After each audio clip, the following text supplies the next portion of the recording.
Good morning students and welcome back to Akshara Beyond Infinity. In the last video, we were discussing the SSLC Preparatory Exam 2026 Physics paper.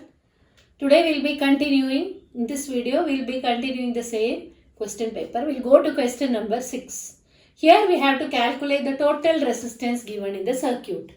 So in chapter electricity, you have a new concept called resistance, which is restriction or restricting the flow of current. So resistance will be almost negligible for a conductor. That's why it allows flow of current. And resistance will be maximum for an insulator. That's why it doesn't allow flow of current. The unit of resistance is ohm, and according to Ohm's law, V by I is equal to a constant, which is the resistance. So now here there are two types of connection in resistance. One is series connection and one is parallel connection. When the resistors are connected like this, these are three resistors which are connected in series. So this is series connection. So here in the diagram we can see that one end of R1 is connected to A and another end of R1 is connected to R2, then R2 to R3, then R3 to B. So R1, R2, R3 can be drawn like this in a series connection.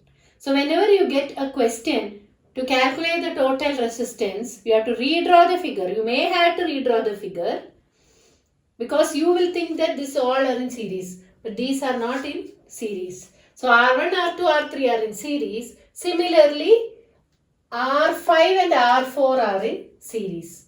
So R5 and R4 should be drawn here like this. And even R6 is connected to terminals A and B. So this is the figure for this question. And A and B are connected to battery or cell and key. Now you can see that R1, R2, R3 are in series. So when connected in series, the effective resistance will be equal to R1 plus R2 plus R3, which is equal to 15 plus 5 plus 5, which is 25 ohms. So once R1 and R2 and R3 effective resistance is 25 ohms, RS2, that is R4 and R5 are connected in series again. So it is 30 plus 20, which is 50 ohms. Now you can see that the effective resistance of R1, R2, R3, which is RS, is calculated here. So this is RS, another resistance, and this is RS2, which is another resistance. So RS is 25 ohms and RS2 is 50 ohms. Now you can see that RS, RS2 and R6, they are connected in parallel. So in parallel connection, the effective resistance is equal to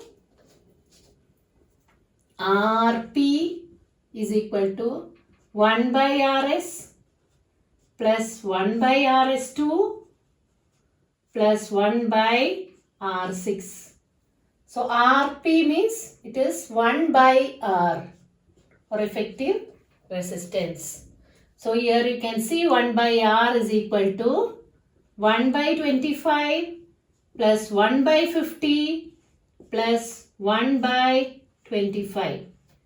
So you will get the answer as 1 by R is equal to 5 by 50, which is equal to 1 by 10 ohms.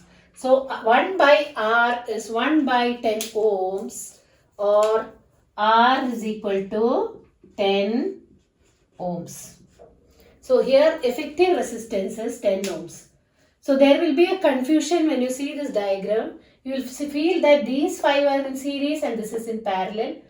So these 3 are in series, these 3 are in series, and all the 3 are in parallel. So you may have to redraw the diagram or figure.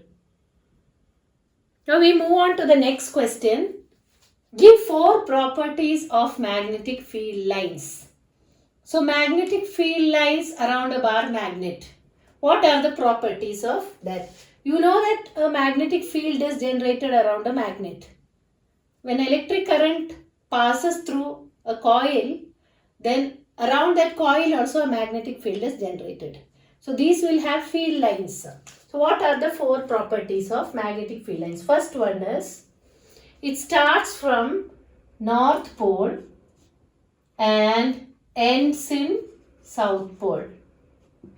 It always starts from North Pole and ends in South Pole. Second one, they always form closed loops. They always form closed loops. And third one, they never intersect.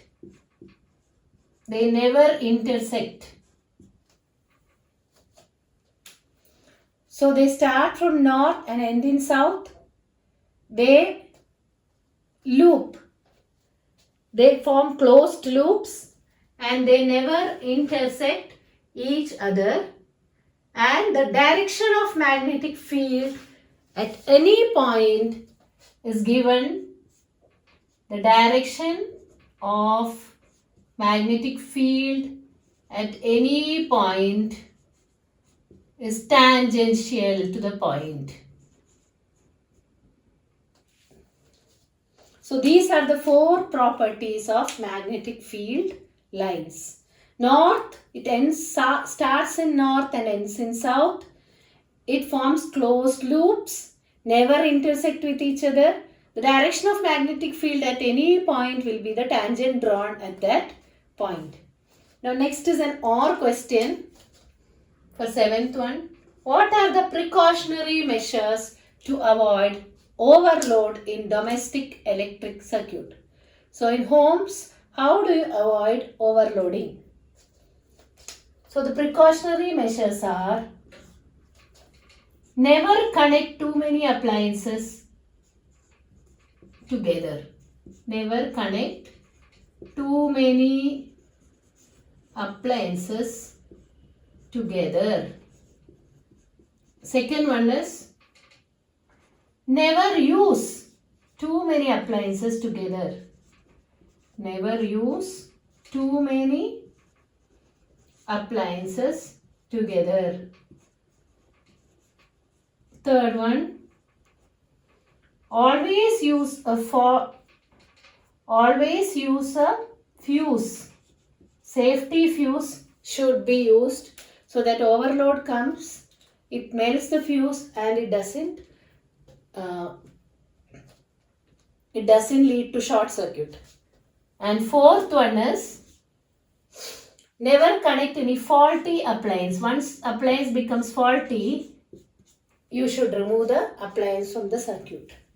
So these are the precautionary measures to avoid overload of current in domestic circuit. Now we move on to question number 8. Question number 8 is, explain the activity to draw the field lines of a bar magnet. So what is the activity and what are the requirements to draw the field lines of a bar magnet? You require a bar magnet, a compass and a white sheet of paper. Now in the center of the white sheet of paper, you can keep the bar magnet like this, and then you can keep the compass needle near the north pole of the magnet. direction of the compass needle aligns with the magnetic field lines. So once you keep the compass needle near the North Pole, you can mark the other end with a point, with the pencil. Then continue the activity placing the compass needle at the ends of each point from north to south. Then you will get a loop like this. Then if you keep it near the North Pole again, you will get another loop like this. And like this you can draw the field lines of a bar magnet. The direction of the needle of the compass aligns to the direction of field lines, or that aligns to the magnetic field lines. So this is how you have to write the activity. So you have to mention the requirements first. Then you have to write how to do the activity. You have to draw the diagram. This is for 3 marks. Next question is, this is a sure question in all the examination papers. How to image formation by convex lens or concave mirror. So convex lens, here it is convex lens. The object is placed between F1 and 2F1. It can be anywhere. The object can be anywhere, question in question. So you have to study all the 12 image formation diagrams, 6 for concave mirror and 6 for convex lens.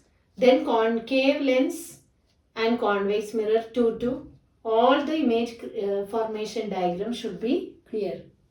So here I am keeping the object between F1 and 2F1, that is F and radius of curvature R1. Then first line will be parallel to, first ray of light passing parallel to principal axis will move through focus, bend. Second line passing through optic center will go without any bending. So here image is formed at the intersection point. So you can see the image is inverted, real and enlarged. An image is formed beyond C or beyond 2F2. So this image formation diagrams for all the mirror and lens, convex mirror, concave mirror, convex lens, concave lens, all should be thorough. Next we move on to 10th question. Explain the formation of a rainbow. So you would have seen rainbow is formed when there is rain or drizzling and sunlight both. So what will happen is, for the formation of rainbow, in a water droplet, when the white light enters the water droplet in the atmosphere, it undergoes refraction, bending, and then inside the water droplet it undergoes total internal reflection. So it reflects back and then again refraction to the atmosphere. So this refraction splits the white light into 7 colors. The splitting of white light into 7 constituent colors is called dispersion. So here it disperses, red being on the top and violet on the at the last. So here it disperses, 7 colors appear here. So this is how there are numerous infinite water droplets on in the atmosphere, because of which it forms a bow shape or rainbow. There is an OR question for this 10th one. It is Newton's recombination of light. So here you have to show the activity using 2 prisms, P1 and P2. You have to write the activity like P1 is placed upright and P2 is placed upside down. And then white light enters P1, it undergoes refraction and dispersion outside. Red beam at the top, violet beam at the last. And then this dispersed white light of 7 colors are again allowed to pass through prism P2, and inside the prism it again bends and recombines to form white light.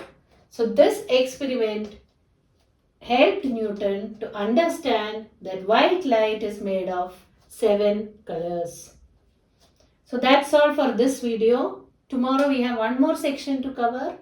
So we'll be completing the physics paper in the next video. Thank you.